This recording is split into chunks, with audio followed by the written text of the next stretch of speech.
Tetestigo laban sa negosyanteng si Atong ang kanyang dating tauhan na isa rin sa mga security personnel na akusado sa pagkawala ng 6 na sabongero sa Manila Arena noong 2022.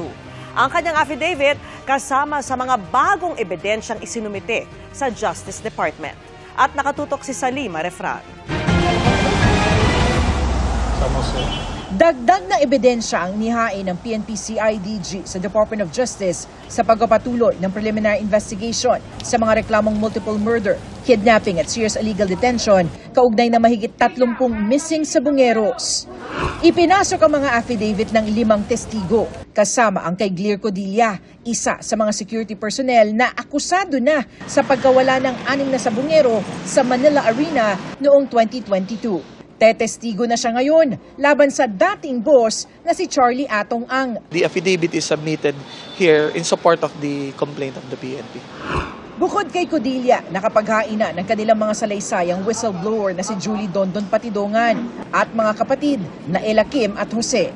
Respondent sa reklamo ang magkapatid na Julie at Ella Kim. It does not prevent naman whether a respondent will submit an affidavit in support of the complainant. So they would be a witness and respondent at the same time. Binigyan na ng mga kopya nito at ng mga dagdag na ebidensya na 5 flash drive ang kampo ni Charlie Atong Ang at na mahigit 6 na pupang respondent sa mga reklamo.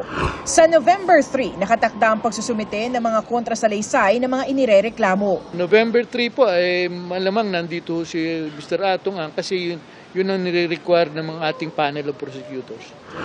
Nauna nang nakapaghain ng aktres sa si Gretchen Barreto ng kanyang kontrasalaysay. Ang mga kaanak ng mga nawawala, sinabing hindi sila bibitaw sa paghahanap ng hustisya. Bumahabo, magyo, umulan, umaraw, nandito kami, hindi kami mawawala dito. Para sa GMA Integrated News, Salima Refran, nakatutok, 24 oras.